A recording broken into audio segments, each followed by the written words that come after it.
hello friends. Hope you are in best of your health and wealth. Today we'll be starting with a very important chapter. बहुत important chapter है जो आप लोग 11th में पढ़ के आए हैं, 11th और 12th standard में. We will be again discussing that here at foundation level, and at foundation level also a question of 16 mark can be expected from this chapter. See friends, when I'm talking of final accounts of soul trader मतलब sole proprietor, single owner. जब final accounts of soul trader की हम बात कर रहे हैं, अभी तक हमने अकाउंट्स में क्या सीखा है? What we have seen in accounts up to now.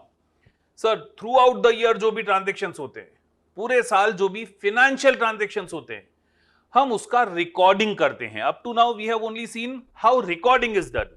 What sir? Yes, up to now हमने क्या देखा है? रिकॉर्डिंग कैसे किया जाता है.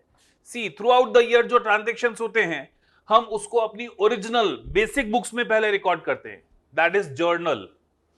वहां से हर एक आइटम का एक समरी प्रिपेयर करते हैं जिसको हम बोलते हैं अकाउंट. लेजर में पोस्ट करते हैं, हर एक इंडिविजुअल अकाउंट का समरी प्रिपेयर करते हैं. तो this journal and ledger which we are preparing is only recording of transactions जो थ्रू आउट द ईयर हमने किया है. At the year end now reports are to be prepared. Reports generate करने पड़ेंगे. जो भी throughout the year transactions record हुए हैं उसके रिपोर्ट्स हम लोग जनरेट करेंगे, और फिर वो रिपोर्ट्स को देख के, looking at those reports, analysis will be done. Interpretation of what we have done throughout the year will be done. जो भी एनालिसिस होगा वो रिपोर्ट्स को देख के किया जाएगा, इंटरप्रिटेशन किया जाएगा looking at those reports. How analysis is done, how interpretation is done, that you are going to study in altogether a separate subject, that is financial management. तो हम लोग अभी उस पे नहीं जाएंगे.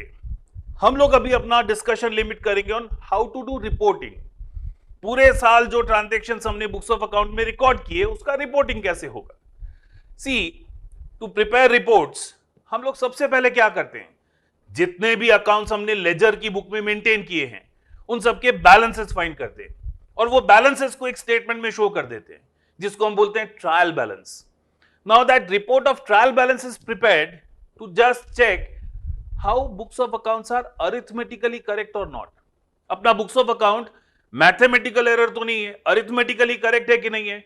मतलब वो ट्रायल बैलेंस में हम लोग एसेट्स, लायबिलिटीज, इनकम्स, एक्सपेंसेस सब शो करते हैं. ट्रायल बैलेंस एक बेसिक रिपोर्टिंग स्टेटमेंट हम बोल सकते हैं which is prepared only to check arithmetical accuracy of books of account. After trial balance is prepared, trial balance बन गया, उसके बाद हम लोग दो बहुत इंपॉर्टेंट स्टेटमेंट बनाते हैं. ट्रायल बैलेंस बनाने के बाद we prepare two very important statement. एक को हम बोलते हैं इनकम स्टेटमेंट, दूसरे को बोलते हैं पोजीशन स्टेटमेंट. एक को बोलते हैं इनकम स्टेटमेंट, दूसरे को position statement. Sir, income statement क्यों बनता है? तो पूरे साल जो हमने बिजनेस किया है, पूरे साल जो हमने परफॉर्म किया है बिजनेस में, वो कैसा परफॉर्म किया है, to analyse that, to get to know that, हम लोग वो इनकम स्टेटमेंट बनाते हैं. अपना परफॉर्मेंस पूरे साल जज करने के लिए हम लोग इनकम स्टेटमेंट बनाते हैं. And after that performance, after all those transactions through out the year, on year and हमारा पोजीशन क्या है, फिनेंशियल पोजीशन क्या है, वो पता करने के लिए हम लोग पोजीशन स्टेटमेंट बनाते हैं. तो we at the end of the year generate 3 reports. Can I say हम लोग 3 रिपोर्ट जनरेट करते हैं. Which 3 reports are? First, trial balance, just to check arithmetical accuracy of books of account. Second, हम लोग income statement बनाते हैं to check our financial performance throughout the year. Third, position statement बनाते हैं to know our financial position as at the end of the year. So let's write it down. See, what up to now we have learned in accounts. First step हम क्या करते हैं? We record transactions. Recording of transaction.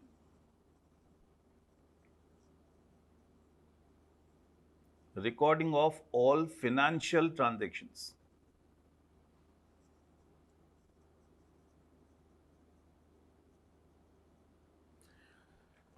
Transactions throughout the year.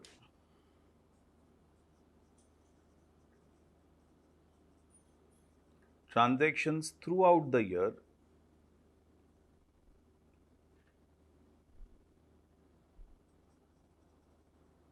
are recorded in journal and in ledgers. Transactions throughout the year are recorded in journal, and from journal they are posted to ledger accounts. See, after recording transactions, step 2,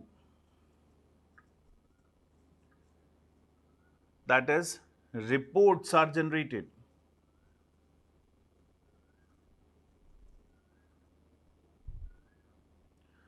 Reports are generated from transactions we have recorded.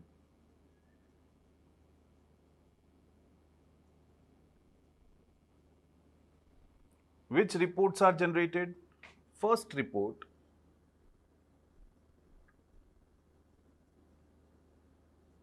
is trial balance. What is trial balance, friends? It is a statement containing balance of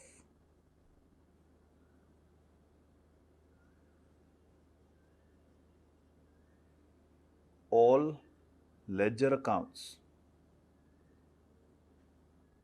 and is prepared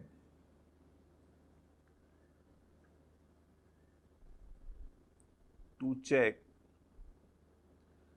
arithmetical accuracy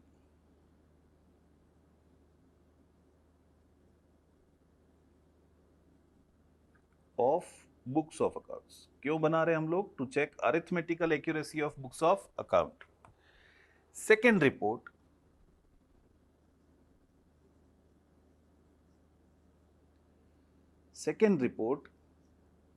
is classified in two categories. Second report is preparation of income statement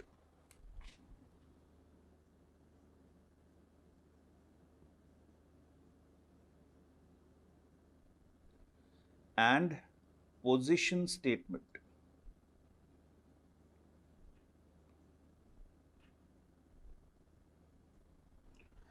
Friends, income statement is also known as period statement. It is prepared for a period, for our accounting period. पूरे accounting period में क्या हुआ वो ये income statement बताता है. जबकि position statement is a point statement prepared at a particular point of time. Entire period में क्या हुआ वो ये statement नहीं बनाता है. ये statement सिर्फ ये बताता है what is the position on that particular date at that particular point of time. तो इनकम स्टेटमेंट में क्या इंक्लूड होता है? It deals with expenses and incomes. See, income statement क्यों बना रहे? Why are you preparing your income statement? Sir, income statement हम लोग बना रहे हैं just to know the financial performance. हमारा परफॉर्मेंस कैसा है, कैसा परफॉर्म किया, मतलब क्या सर? हमने प्रॉफिट अर्न किया कि नहीं किया, लॉस हुआ तो कितना हुआ, वो पता करने के लिए. प्रॉफिट या लॉस कितना हुआ ड्यूरिंग दैट अकाउंटिंग पीरियड, वो पता करने के लिए हम लोग इनकम स्टेटमेंट बना रहे हैं. तो प्रॉफिट या लॉस तो एक्सपेंसेस और इनकम को कंपेयर करके ही मिलेगा ना. तो income statement deals with only expenses and incomes. Here we judge or we the financial performance of business by calculating its profit. Position statement और पॉइंट स्टेटमेंट. पोजीशन स्टेटमेंट या point statement after knowing the financial performance, how we have financially performed throughout the accounting period, हम लोग position statement में, point statement में ये देखते हैं on that date, on that particular point of time, what is our financial position. And financial position हमें पता चलेगा looking at assets and liabilities at that particular point of time. So in our position statement, I would say it deals with assets and liabilities.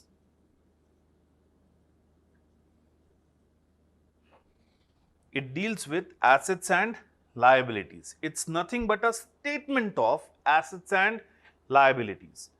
That statement of assets and liabilities, उसको हम क्या बोलते हैं?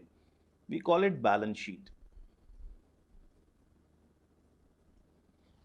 We call it balance sheet.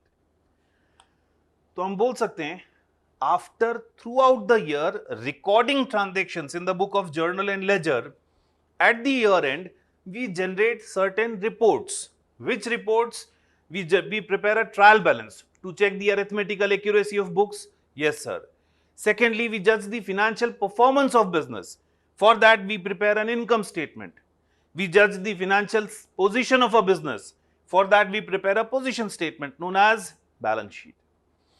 तो these reports help us analyze हमारा business कैसा है, कैसा हम परफॉर्म कर रहे हैं, क्या पोजीशन है आज के दिन, and on the basis of that analysis we take future decisions. Sir that analysis and decisions.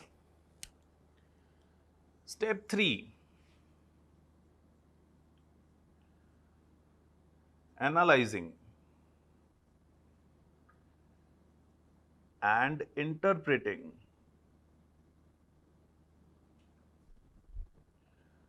the reports generated.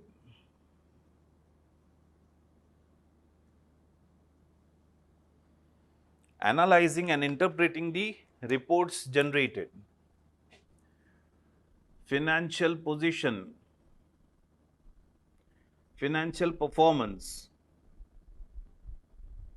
and position is analyzed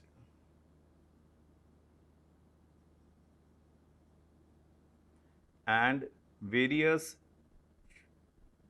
decisions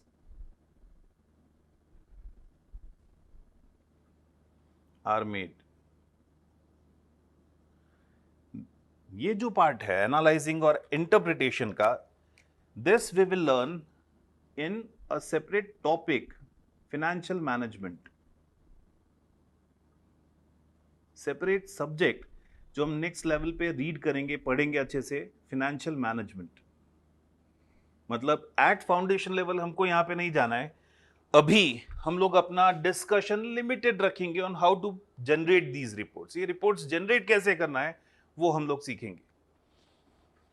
now friends, when I talk of income statement here,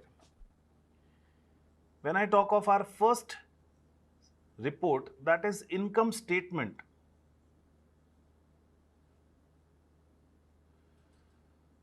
At foundation level, income statement deals with, income statement किससे deal करता है? Financial performance अपना जज करता है. Financial performance हम कैसे जज कर सकते हैं? Sir, by calculating profit. तो here we would be learning how to prepare. हम लोग यहां पे सीखेंगे how to prepare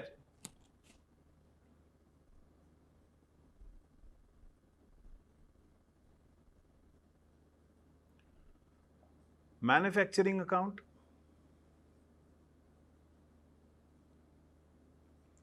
Now manufacturing account की जब हम बात करें तो only in case of manufacturing company.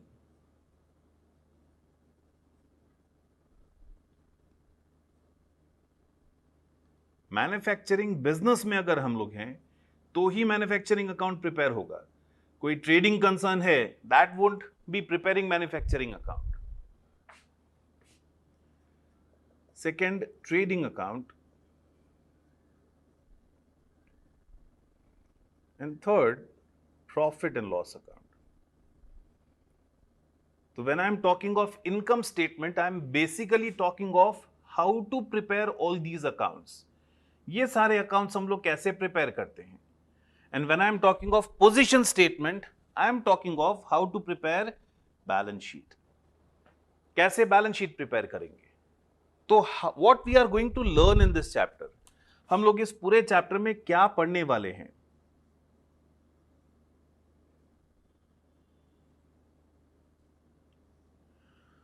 How to prepare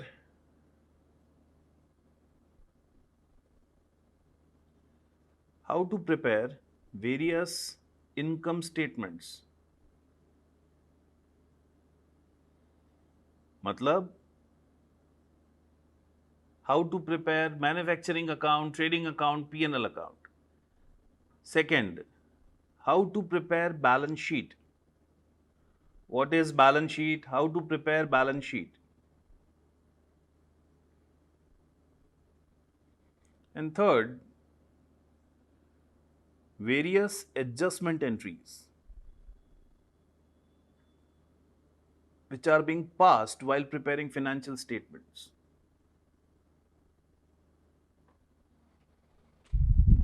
तो हम लोग फ्रेंड्स ऐसा कंक्लूड कर सकते हैं, we may conclude that final accounts are nothing but reports generated, financial statements are nothing but, see in final accounts we are preparing various statements, तो हम बोल सकते हैं financial statements are nothing but reports, various reports generated at the year end to judge the financial performance and financial position of our business. Financial performance और financial position जज करने के लिए जो बहुत सारी रिपोर्ट्स हम जनरेट करते हैं ईयर एंड पे, उसको हम फाइनल अकाउंट्स बोलते हैं. तो इन डिटेल हम लोग एक करके हर एक स्टेटमेंट समझेंगे, क्या होता है, क्यों बनता है और कैसे उसमें एंट्रीज पास की जाती है. तो आप लोग इतना कॉपी करेंगे, please pause the screen and copy this much.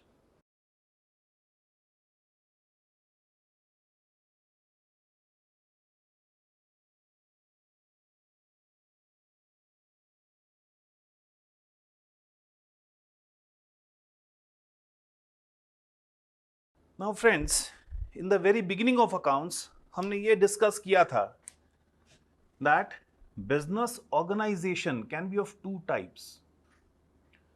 A business organization can be classified in two types. Either it is a manufacturing concern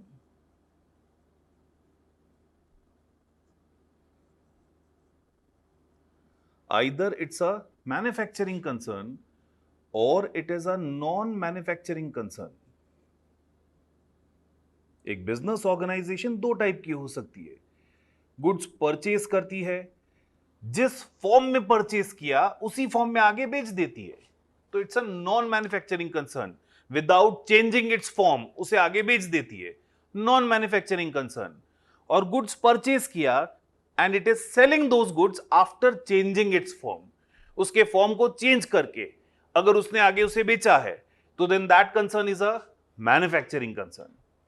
तो when we are preparing financial statements for non-manufacturing concern, हम लोग कौन कौन से statements या कौन कौन से अकाउंट्स प्रिपेयर करेंगे. नॉन मैन्युफैक्चरिंग कंसर्न के फाइनेंशियल स्टेटमेंट बना रहे हैं, तो we would be preparing trading account and P&L account as part of their income statement and a position statement, that is balance sheet. कौन से income statements? Trading and P&L account sir, and position statement is balance sheet sir. When we are preparing financial statements for a manufacturing concern, हम लोग apart from trading and P&L एक और income statement बनाते हैं. We prepare manufacturing account. We prepare manufacturing account, trading account, P&L account, and then a position statement, namely balance sheet. मतलब trading P&L balance sheet तो बनेगा ही, manufacturing concern है तो it will prepare one more account called manufacturing account. Non manufacturing concern है तो it is not suppose to prepare that manufacturing account. तो what is this manufacturing account sir? हम लोग स्टार्ट करते हैं सबसे पहले ये समझना what is this manufacturing account. Manufacturing account क्या है?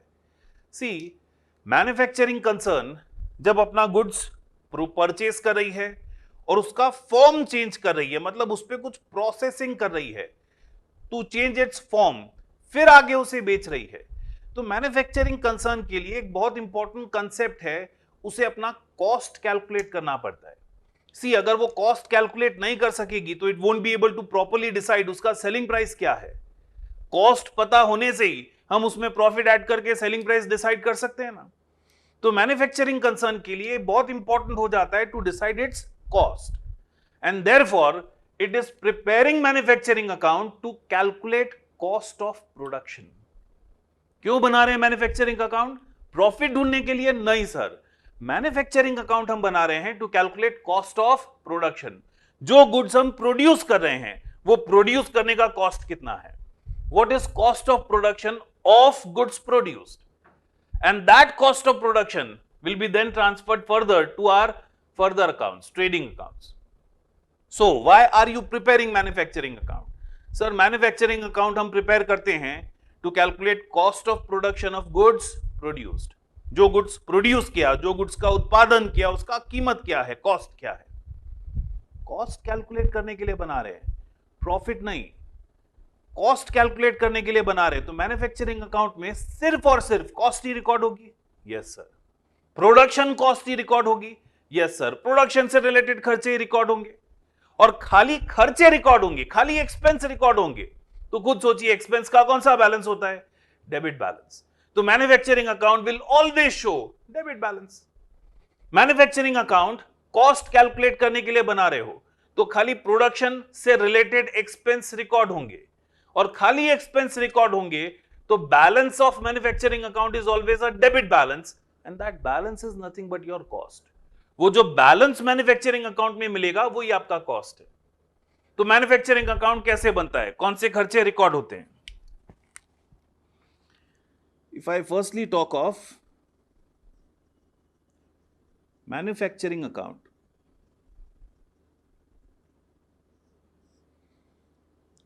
we would say this account is prepared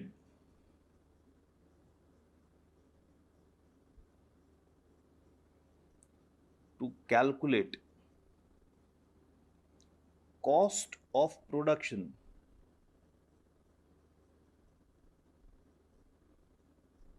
of goods produced.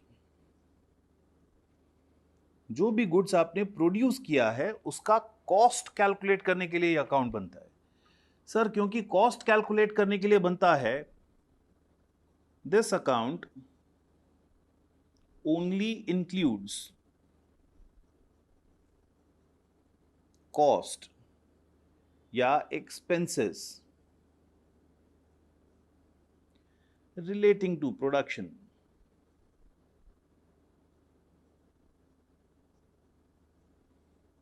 If it only includes cost or expenses relating to production, we would say this account always shows debit balance.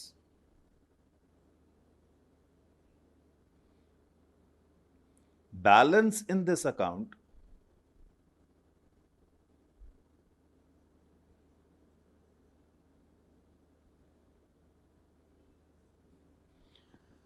balance in manufacturing account is cost of production. So ये account में जो balance आता है वो profit नहीं है sir, ये account का जो बैलेंस आएगा वही आपका कॉस्ट ऑफ प्रोडक्शन है। तो how will you prepare this account? Manufacturing account कैसे प्रिपेयर होगा?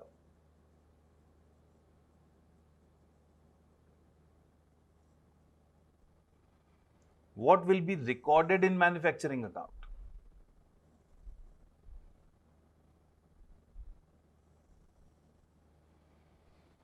See, when I am talking of manufacturing account, अभी हमने डिस्कस किया कॉस्ट कैलकुलेट करने के लिए बन रहा है, तो हम स्टार्ट करते हैं। If we are a manufacturing company, सबसे पहला कॉस्ट क्या लगेगा, सबसे पहला खर्चा क्या करेंगे? तो सर सबसे पहले तो रॉ मटेरियल परचेज करेंगे, कच्चा माल खरीदेंगे। वो रॉ मटेरियल खरीदने पे हमारा खर्चा होगा, और फिर प्रोडक्शन का फैक्ट्री से रिलेटेड खर्चा होगा।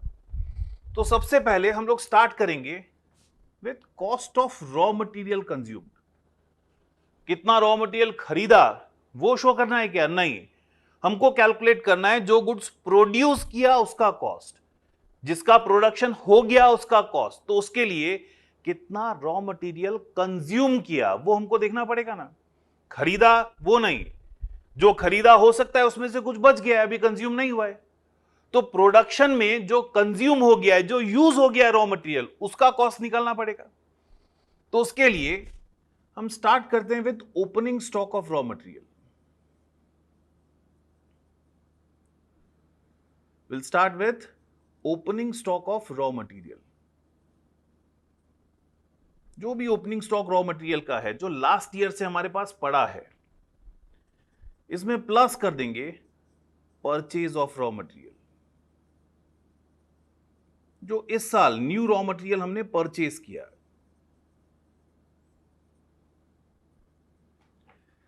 उसमें प्लस कर देंगे परचेज एक्सपेंसेस।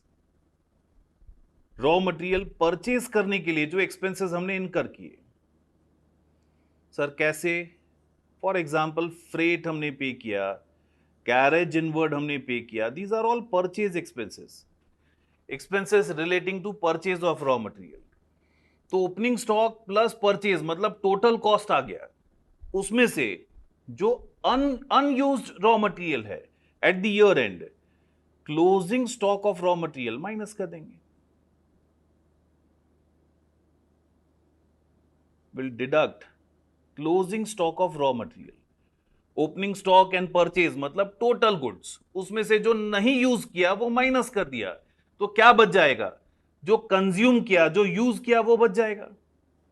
जो बैलेंस बचेगा we will say that is cost of raw material consumed. This balance is cost of raw material consumed. ये जो cost of raw material consumed आपको मिला, cost of raw material consumed आपको मिला, इसमें आप दूसरे डायरेक्ट एक्सपेंसेस ऐड करेंगे। Those expenses which are directly included in cost of product, like production के लिए जो आपने वेजेस दिया है या मैन्युफैक्चरिंग वेजेस आपने दिया है, रॉयल्टी अगर आपने कुछ पे किया है, if you have paid any royalty, तो जितने भी दूसरे डायरेक्ट एक्सपेंसेस हैं वो आप इसमें इंक्लूड करेंगे। डायरेक्ट एक्सपेंसेस ऐड करके आपको जो कॉस्ट मिलेगा, अब तक का जो खर्चा मिलेगा, दिस प्लस दिस, अब तक का जो खर्चा मिलेगा, we call it prime cost, अपना बेसिक कॉस्ट। इसमें हम ऐड करते हैं other indirect expenses of production. सारे फैक्ट्री से रिलेटेड सारे के सारे खर्चे। दूसरे इनडायरेक्ट एक्सपेंसेस प्रोडक्शन से रिलेटेड, सुपरवाइजर का सैलरी है, इनडायरेक्ट मटेरियल कोई यूज हुआ है, डेप्रीसिएशन प्लांट एंड मशीनरी पे है, फैक्ट्री का रेंट है, वेजेस है, जितना भी इनडायरेक्ट एक्सपेंस है वो सारा का सारा हम लोग इसमें ऐड करेंगे। प्लस करेंगे इसमें if there is any opening stock of work in progress, semi finished goods का ओपनिंग स्टॉक, पिछले साल की शुरुआत में वो वर्क इन प्रोग्रेस, पिछले साल के एंड में वो गुड्स जिसका प्रोडक्शन पूरा नहीं हुआ था, उसका प्रोडक्शन इस साल पूरा होगा, तो वो इस साल की कॉस्ट में इंक्लूड होगा।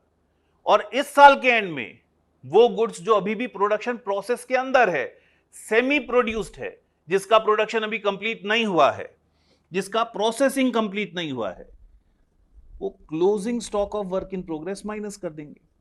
वो इस साल प्रोड्यूस ही नहीं हुआ तो उसका कॉस्ट इस साल की कॉस्ट में इंक्लूड नहीं होगा। If there is any sale of scrap, वो माइनस कर देंगे या क्रेडिट साइड शो कर देंगे।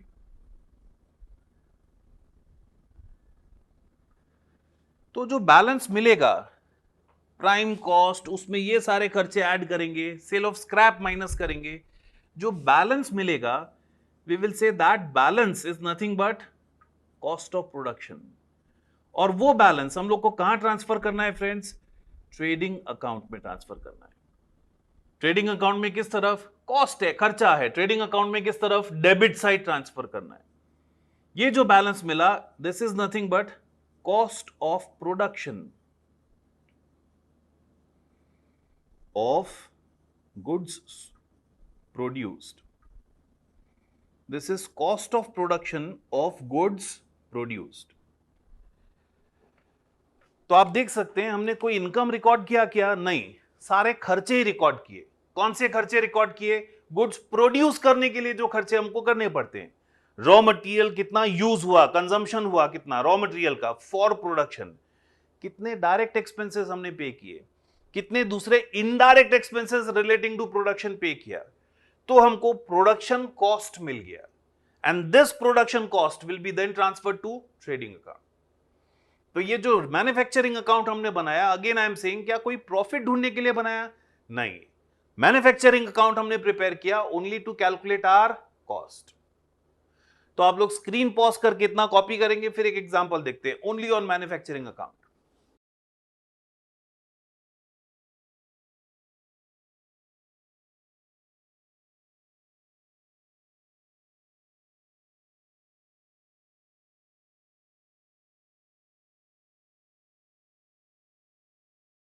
तो friends, let's take an example. एक एग्जांपल लेते हैं how to prepare manufacturing account. See, information क्या क्या दिया है, first read the example, focus करो ना।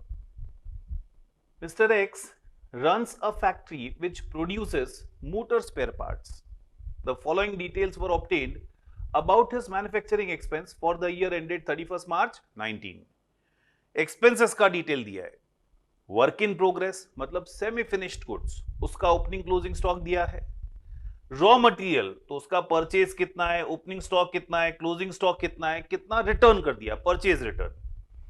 वेजेस, डायरेक्ट वेजेस कितना है, इनडायरेक्ट वेजेस कितना है।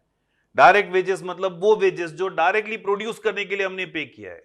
इनडायरेक्ट मतलब फैक्ट्री में वेजेस, वर्कर्स को वेजेस, कोई रिपेयरिंग करने के लिए वेजेस हमने पे किया है। दूसरे डायरेक्ट एक्सपेंसेस जो रॉयल्टी हमने पे किया है for producing. See, royalty is nothing but a type of rent paid for using somebody else's knowledge और टेक्नोलॉजी और एनी एजुकेशन। तो हमने रॉयल्टी पे किया है 1,30,000। इनडायरेक्ट एक्सपेंसेस, उसमें indirect material, repairs and other indirect expenses हैं। By product at selling price. By product मतलब friends, हम जो चीज का प्रोडक्शन कर रहे हैं उसी प्रोडक्शन में कुछ waste as at selling price हमने बेचा है।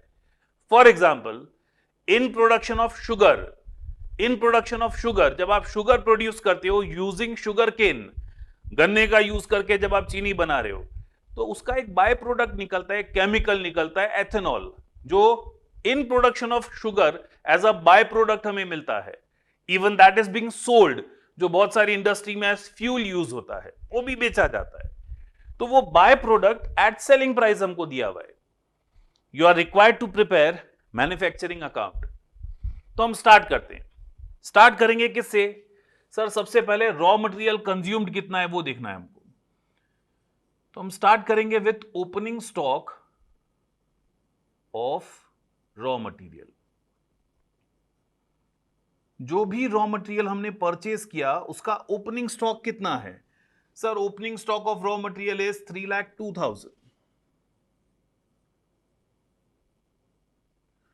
Plus purchase of raw material. Sir, purchase कितना है? How much is purchase? Purchase is 12,10,000 minus return भी किया है हमने raw material. Raw material return कितना किया है? Return raw material is 18,000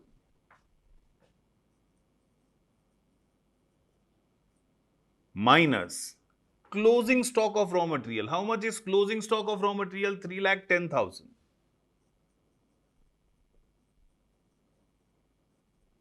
closing stock of raw material is 3,10,000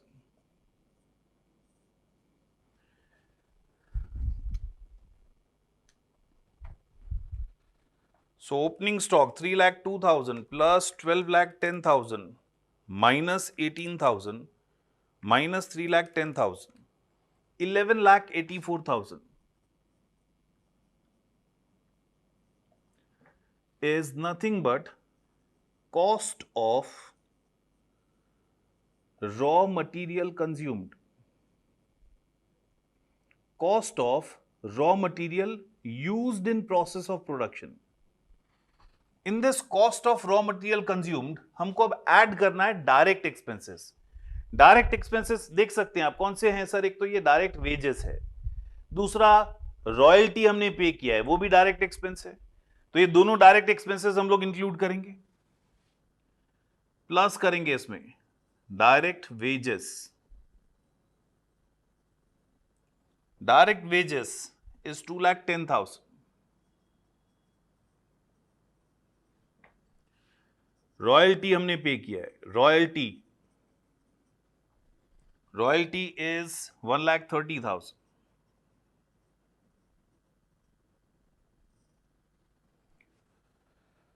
तो 11,84,000 plus 2,10,000 plus 1,30,000, 15,24,000.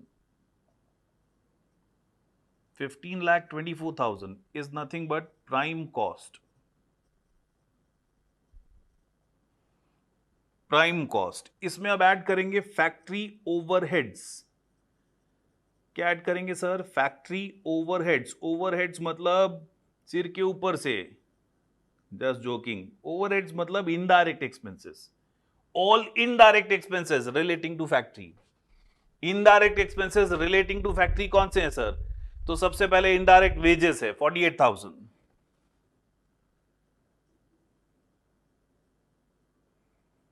Indirect wages 48,000 sir. दूसरा कौन सा इनडायरेक्ट एक्सपेंस है? इनडायरेक्ट मटीरियल है 16,000.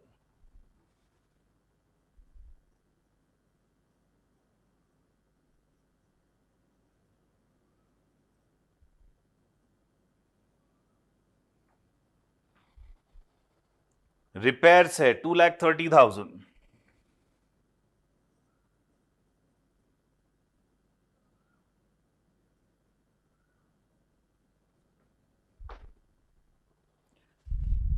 Depreciation on factory shed and of plant and machinery, both are our expenses. Depreciation on factory shed, depreciation on factory shed 40,000 and depreciation on plant and machinery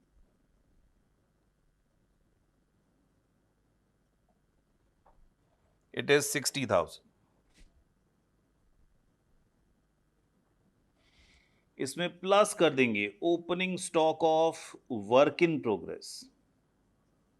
opening stock of work in progress मतलब वो semi finished goods जिसका production last year complete नहीं हुआ था, जिसका production चालू हो गया था लास्ट ईयर लेकिन up to end of last year आधा कंप्लीट हुआ था.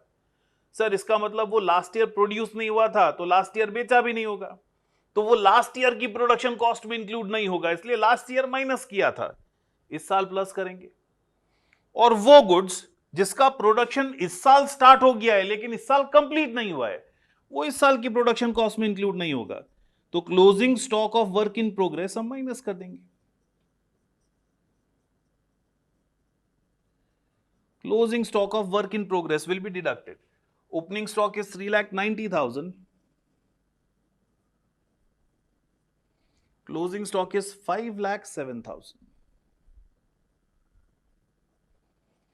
लास्टली ये टोटल खर्चे में से, टोटल कॉस्ट में से बाय प्रोडक्ट बेच के जो कॉस्ट मिला, जो हमको अमाउंट मिल गया, वो हमारी कॉस्ट को रिड्यूस कर देगा ना. It will reduce our cost. तो by product, sale of by product, it is as good as selling your scrap. तो बैलेंस कितना आएगा? 15,24,000 plus 48,000 plus 16,000 plus 2,30,000 plus 40 plus 60 plus 3,90,000 minus 5,07,000 and minus 20,000, 17,81,000।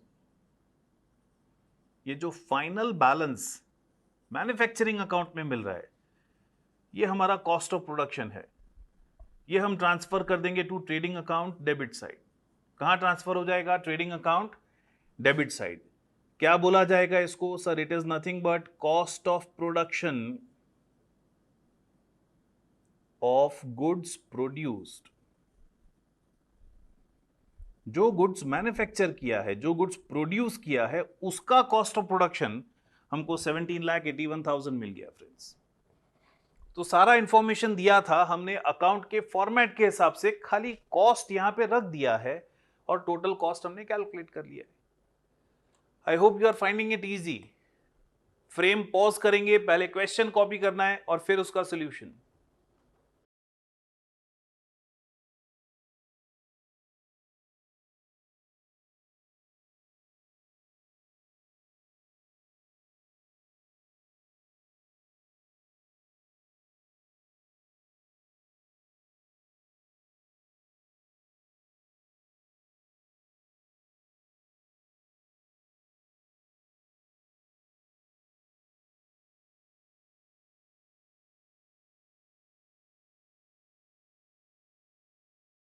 Question 9 देखेंगे अब class work में। In your class work question number 9, mister Vimal runs a factory which produces soaps. Following details were available in respect of his manufacturing activities for the year ended 31st March. आपको again expenses का detail दिया है। Required क्या है? Prepare manufacturing account for the year ended 31st March. You are supposed to prepare a manufacturing account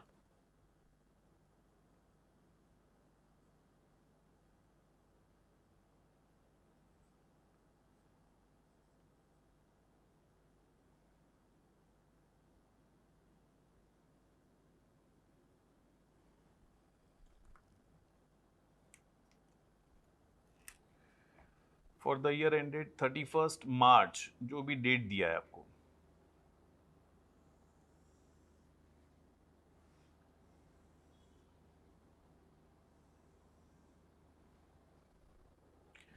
manufacturing account friends start कहां से करेंगे?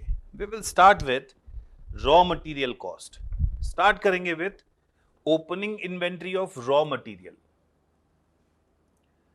Will start with opening stock of raw material.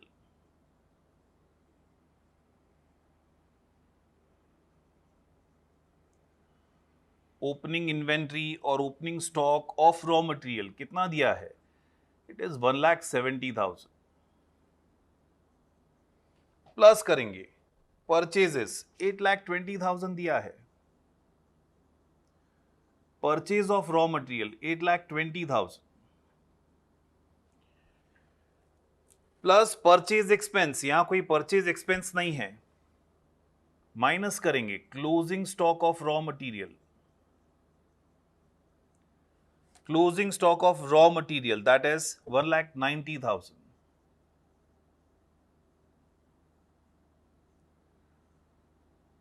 तो 8 लाख जो balance आपको मिलेगा that is nothing but cost of raw material used.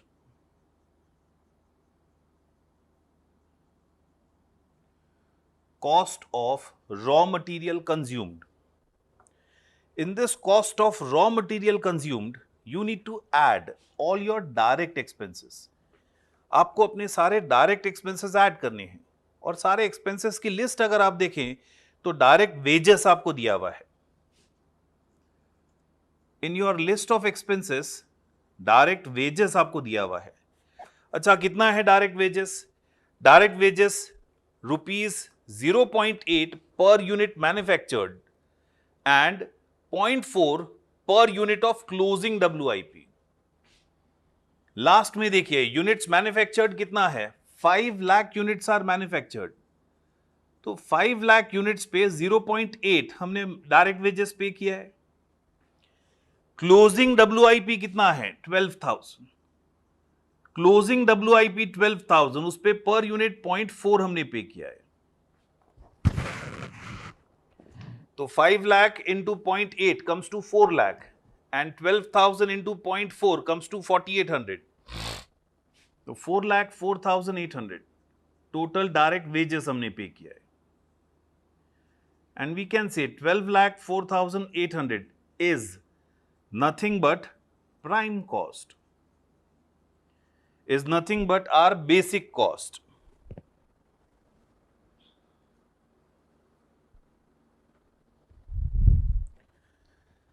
In prime cost, we need to further add all factory overheads, indirect expenses relating to factory, जिसमें पहला आता है higher charges. Higher charges मतलब क्या friends? Rent. Higher charges for machine. Higher charges for machine कितना है sir? 5 lakh units manufacture किया है, per unit it is 0.6।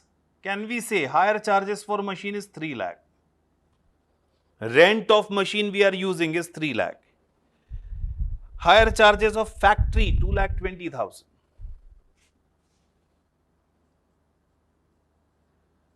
Higher charges of factory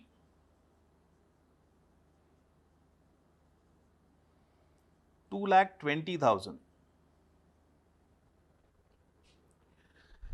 higher charges of factory 2,20,000, repairs and maintenance 1,80,000.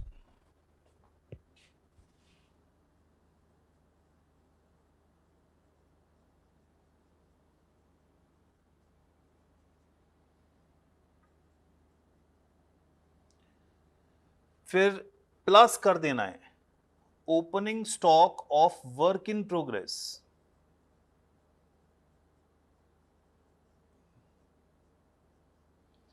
opening stock of work in progress, opening stock of work in progress is opening work in progress 16,000 दिया है,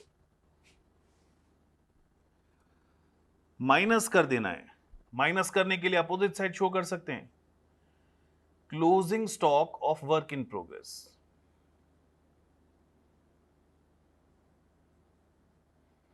closing stock of work in progress 18,000 दिया है, sorry it is 20,000. Closing stock of work in progress is 20,000. So 12 lakh 4,800 plus 3 lakh plus 2,20,000 plus 1,80,000 plus 16,000 minus 20,000, 19,800. That is our total cost of production. और ये हम लोग again transfer कर देंगे कहां पे? We will transfer this to trading account.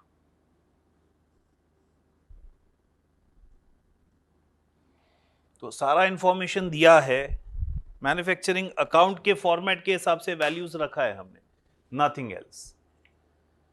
I hope आप लोग को समझ में आ रहा है। फाइन। क्वेश्चन 8 देखिए फ्रेंड्स नाउ।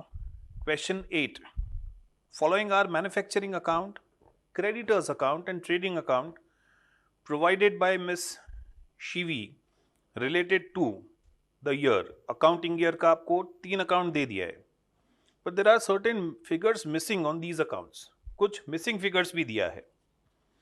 रॉ मटेरियल के अकाउंट में आप देखें तो creditors, raw material consumed, closing stock, 3 चीजें मिसिंग है। क्रेडिटर्स के अकाउंट में अगर आप देखें तो ओपनिंग क्लोजिंग बैलेंस दे दिया है, पेमेंट टू क्रेडिटर्स दे दिया है, but purchase is not given. And in manufacturing account अगर आप देखें, raw material consumption that is missing. Additional information में they are saying purchase of machinery worth ₹10 lakh has been omitted. Machinery chargeable at depreciation rate of 10%. Wages include following: paid to factory workers and paid to laborers at office. Direct expenses include electricity charges of 80,000, of which 30% pertained to office. Fuel charges, freight inwards, delivery charges to customers आपको दिया है. आपको एक revised manufacturing account, raw material account prepare करना है.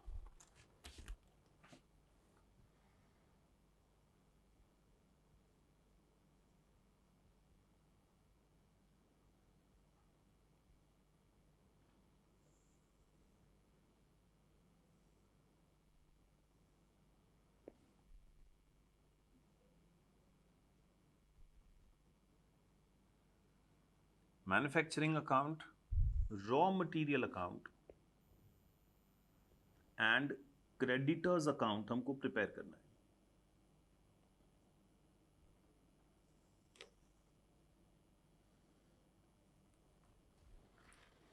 Firstly look at the additional information which is being provided. पहला दिया है मशीनरी 10 लाख का परचेज किया था जो बुक्स में रिकॉर्ड ही नहीं किया है, ओमिट कर दिया है. अगर वो मशीन बुक्स में रिकॉर्ड ही नहीं किया है तो ऑन दैट मशीन डेप्रीसिएशन भी चार्ज नहीं किया होगा. डेप्रीसिएशन जो हमें मैन्युफैक्चरिंग अकाउंट में दिख रहा है,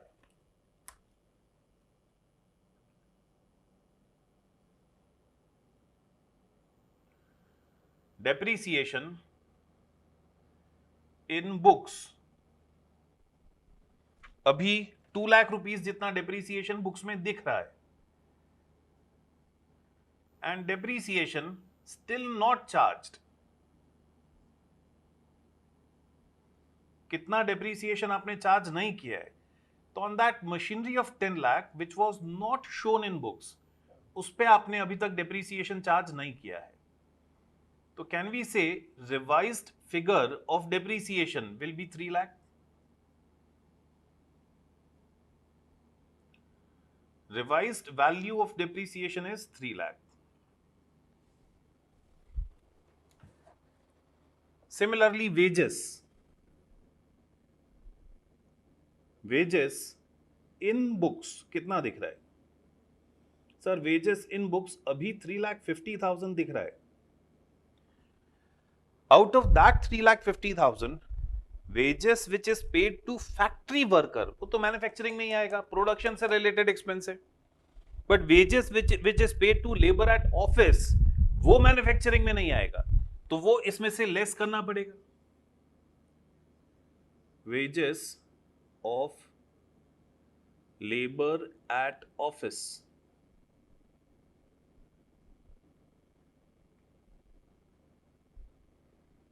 So revised value of wages will be 3 lakh.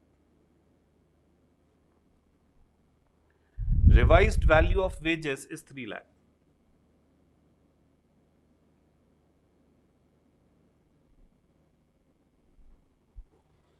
Direct expenses 2,44,000 दिया हुआ in books. Direct expenses in books is 2,44,000.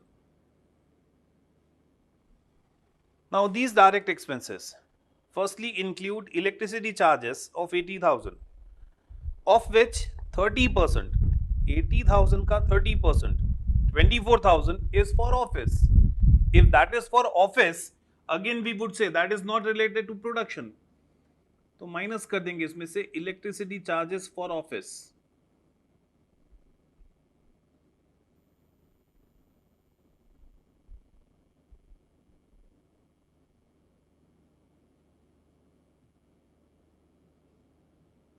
Electricity charges for office 24,000. Fuel charges, yes, that is related to production, वो इसमें रहने देंगे. Freight inward, yes, even that is related to production, इसमें रहने देंगे. Delivery charges to customers, delivery charges to customers selling expense है, वो production या फैक्ट्री से रिलेटेड एक्सपेंस नहीं है, वो भी अगेन डिडक्ट कर देंगे. Delivery charges 20,000. So direct expenses revised value will be 2 lakh.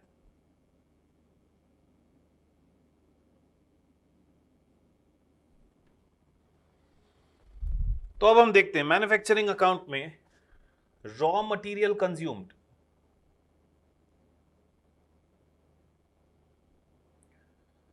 Raw material consumed उसका वैल्यू भी नहीं पता है। Wages, new revised value of wages 3 lakh. Depreciation, revised value of depreciation 3 lakh. Direct expenses,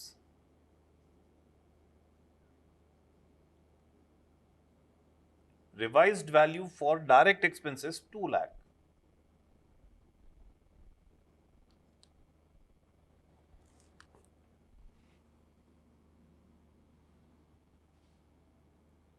Trading account,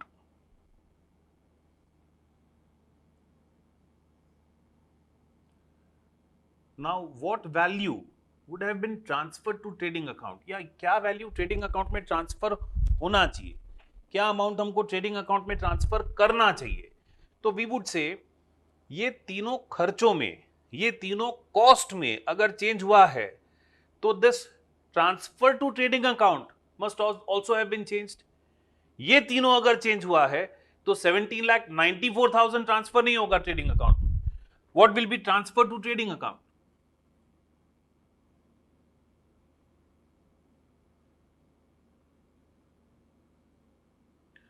अच्छा, what do you transfer to trading account? आप trading account में 17,24,000 transfer कर रहे हो, 17,94,000। What is this 17,94,000? Sir, this is cost of production. जो भी total cost है, total खर्चा है, वो ट्रेडिंग में ट्रांसफर किया है। अगर डेप्रीसिएशन इंक्रीज हो गया बाय 1 लाख तो आपका कॉस्ट ऑफ प्रोडक्शन भी बढ़ जाएगा ना। मतलब transfer to trading account will increase due to increase in depreciation. Increase in depreciation 1 lakh, depreciation 1 lakh से बढ़ा तो जो आपका कॉस्ट ऑफ प्रोडक्शन है, खर्चा, वो भी बढ़ जाएगा। वेजेस 50,000 से कम हो गया है, वेजेस कम हो गया तो कॉस्ट ऑफ प्रोडक्शन, जो कॉस्ट ट्रेडिंग में ट्रांसफर किया, वो भी कम हो जाएगा। Decrease in wages and similarly decrease in direct expense, decrease in direct expense will also reduce. खर्चा कम हो रहा है तो अपना कॉस्ट ऑफ प्रोडक्शन रिड्यूस होगा। डायरेक्ट एक्सपेंस टोटल 44,000 से रिड्यूस हुआ है, तो 18 लाख करेक्टली ट्रांसफर होना चाहिए to trading account as cost of production of goods produced. Cost of production of goods produced trading में कितना ट्रांसफर होना चाहिए? 18 लाख। तो can we say manufacturing account में जो बैलेंसिंग फिगर होगा that will be raw material consumed.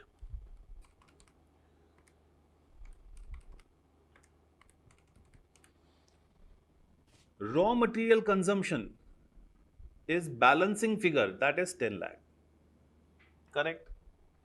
This raw material consumption, ये raw material consumption हमें raw material consumed account में से मिला होगा ना। This raw material consumption, ये हमें कहां से मिला होगा? We would have received this from raw material consumed account. Raw material account में opening stock, see that is given. Purchases made during the year will increase your raw material. Closing stock, opposite side, credit side लिखा है, minus होगा, तो opening stock plus purchase minus closing stock, balancing figure raw material consumed होगा। Balancing figure will be your raw material consumed, और ये balancing figure हमें यहां से मिल गया 10 लाख। रॉ मटेरियल का अकाउंट अगर देखें तो और क्या क्या इंफॉर्मेशन दिया हुआ है। रॉ मटेरियल के अकाउंट में ओपनिंग स्टॉक 1 लाख दिया हुआ है,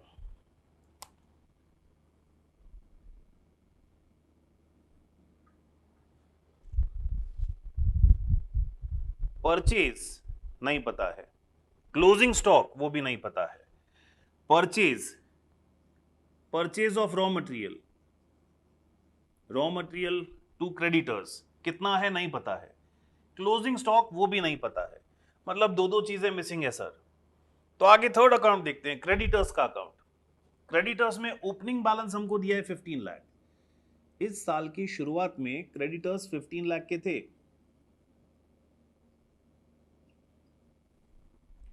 पेमेंट टू क्रेडिटर्स 22 लाख दिया है।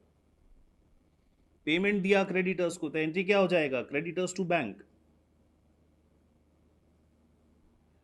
Closing balance after giving payment to creditors, closing balance कितना बच गया, 6 लाख सर। तो खुद सोचिए, क्लोजिंग बैलेंस 6 लाख है, मतलब 22 लाख पेमेंट दे दिया है, 6 लाख अभी भी पे करना बाकी है। तो टोटल परचेज 28 लाख का क्या होगा, 22 लाख का पेमेंट दे दिया है, 6 लाख अभी भी पे करना बाकी है, तो टोटल गुड्स परचेज्ड 28 लाख। उसमें से ओपनिंग बैलेंस 15 लाख है, मतलब परचेजेस ऑफ लास्ट ईयर, जिसका पेमेंट लास्ट ईयर देना बाकी था 15 लाख है, तो remaining would be purchases in current year. इस साल का परचेज ऑफ रॉ मटेरियल,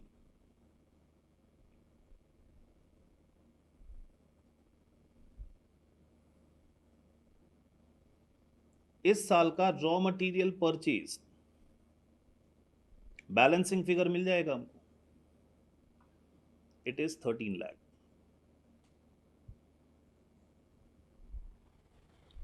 तो रॉ मटेरियल परचेज 13 लाख हमको मिला, वो हम रॉ मटेरियल अकाउंट में ट्रांसफर करेंगे, that will be transfer to raw material account.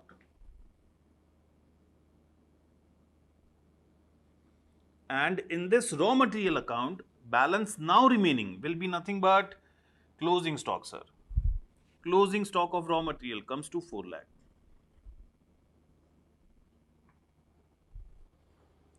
तो जो भी इंफॉर्मेशन मिसिंग था, हमने सिंपली अकाउंट्स में बैलेंसिंग फिगर फाइंड करके वो मिसिंग इंफॉर्मेशन कैलकुलेट किया। तो आप लोग स्क्रीन पॉज करके पूरा सम अच्छे से कॉपी करेंगे।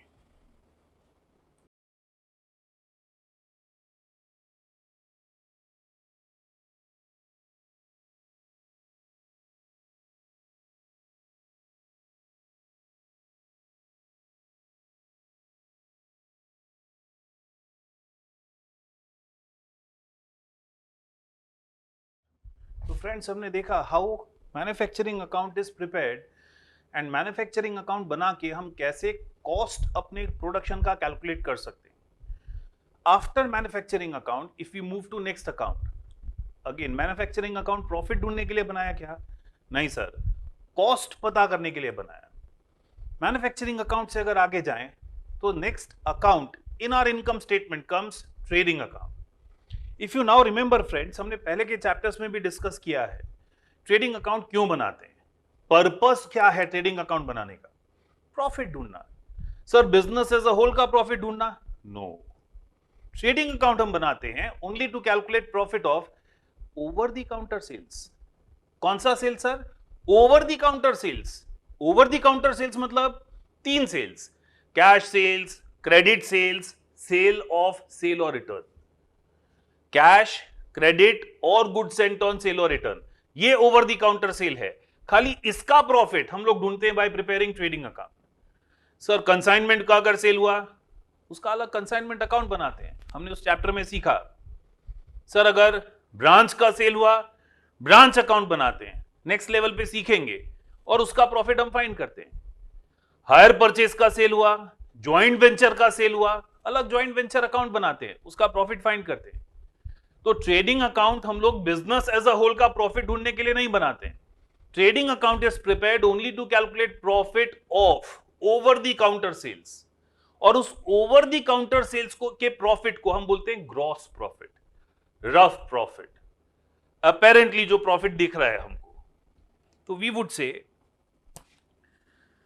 This account is prepared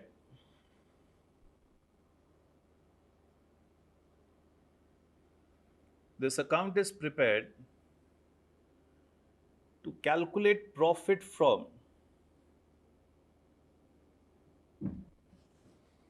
this account is prepared to calculate profit from over the counter sales, that is cash sales,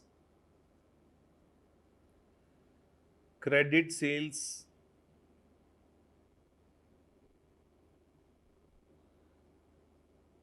sale on approval.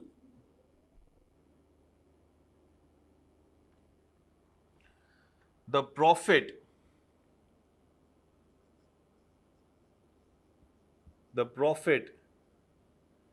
we calculate here is gross profit. ये profit को हम लोग क्या बोलते हैं? We call it gross profit. Sir, what is gross profit? Gross profit कैसे मिलेगा sir? Gross profit, friends, is nothing but sales minus cost of goods sold. Sir, gross profit क्या है? Gross profit, my friends, is nothing but sales minus cost of goods sold. जो goods बेचा उसकी selling price से जो goods बेचा उसकी cost को कंपेयर करेंगे, जो गुड्स बेचा उसकी कॉस्ट को कंपेयर करेंगे तो हमको ग्रॉस प्रॉफिट मिल जाएगा. मतलब ट्रेडिंग अकाउंट बना के हम क्या करते हैं? हम sales and cost of goods sold को कंपेयर करते हैं. Sir, cost of goods sold मतलब परचेज होता है क्या? नहीं, जो गुड्स बेचा उसकी cost. Cost of goods sold क्या होता है sir? Cost of goods sold is nothing but opening stock. और अब हम बात करें किसकी? फिनिश्ड गुड्स की. Opening stock of finished goods plus purchase of finished goods. Purchase या production of finished goods, that is net purchase. Purchase minus purchase return plus purchase expenses relating to purchase of finished goods. हम ऐसा भी बोल सकते हैं direct expenses हम लोग plus करेंगे. Direct expenses will be included here minus closing stock of finished goods. तो ओपनिंग स्टॉक, साल की शुरुआत में जो स्टॉक पड़ा था उसका कॉस्ट, खरीदा उसका कॉस्ट, परचेज एक्सपेंसेस का कॉस्ट मतलब टोटल कॉस्ट, माइनस जो गुड्स बेचा उसका कॉस्ट, जो गुड्स बच गया उसका कॉस्ट. तो जो सोल्ड गुड्स है उसका कॉस्ट मिल जाएगा और वो सोल्ड गुड्स की कॉस्ट को हम कंपेयर करेंगे with sales to get our gross profit.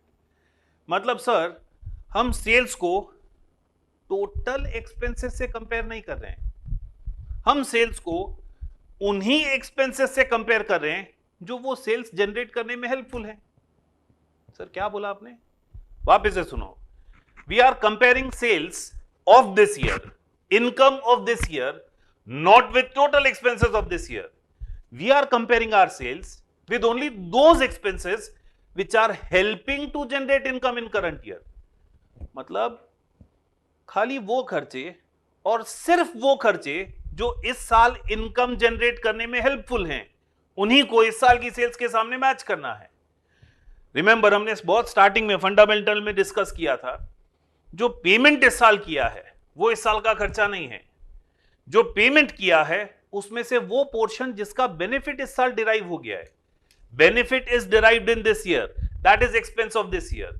वो पोर्शन जिसका बेनिफिट फ्यूचर में डिराइव होगा, जो इस साल के एंड तक डिराइव नहीं हुआ है, वो इस साल का एक्सपेंस नहीं है, उसे इस साल की इनकम के सामने मैच नहीं करना है. तो can I use a word here? हम लोग यहां ट्रेडिंग अकाउंट बना रहे हैं, प्रॉफिट फाइंड कर रहे हैं, simply following matching cost with revenue concept. Which concept, sir? Trading account is prepared following which concept?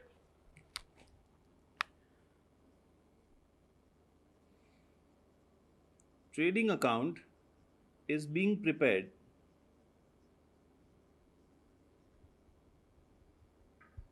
following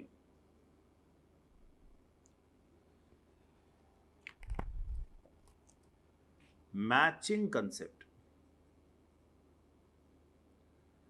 Matching cost with revenue concept.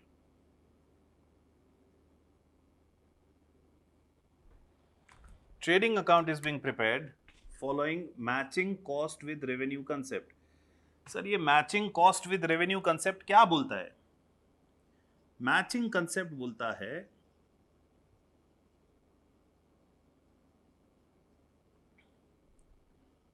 only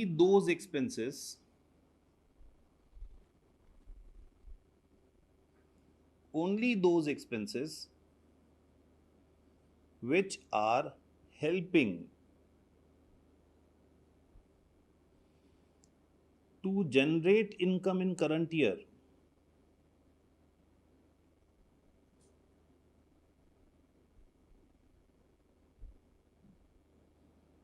should be matched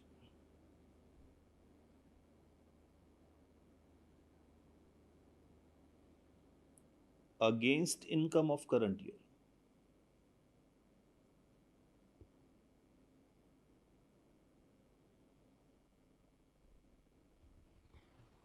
वो खर्चे और सिर्फ वो खर्चे जो इस साल इनकम जनरेट करने में हेल्प कर रहे हैं, वो ही खर्चे इस साल की इनकम के सामने मैच होने चाहिए.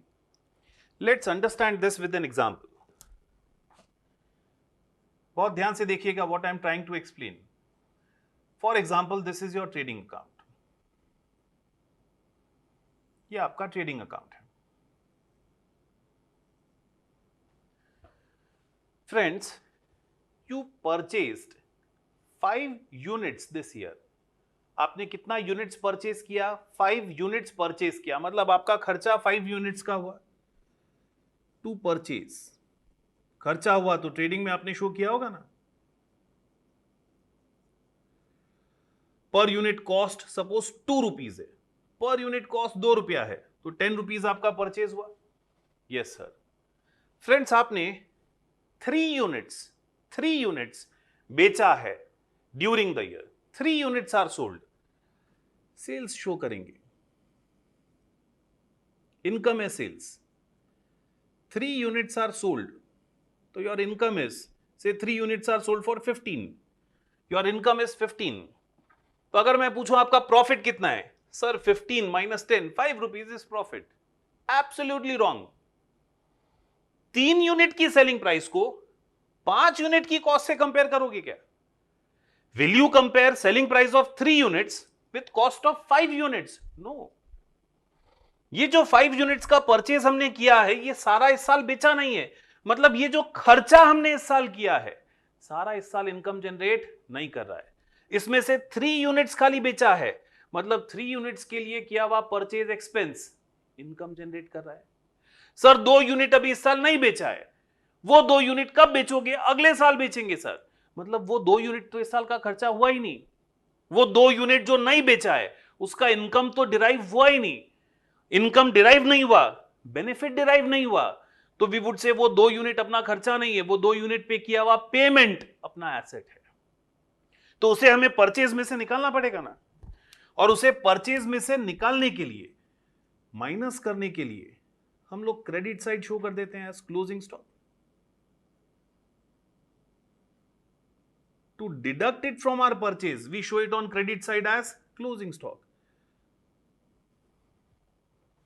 I hope you are getting this.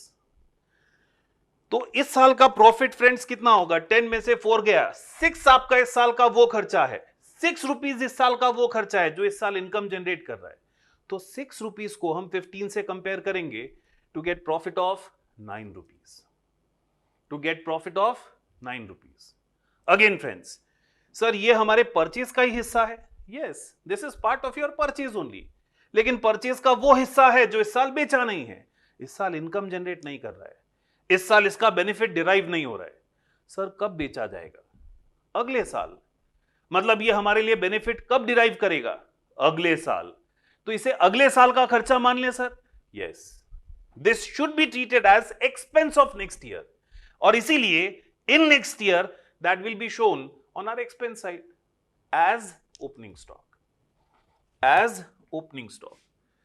तो लास्ट ईयर जो भी अनसोल्ड था गुड्स, वो लास्ट ईयर के लिए एसेट था. इस साल का तो खर्चा हुआ ना.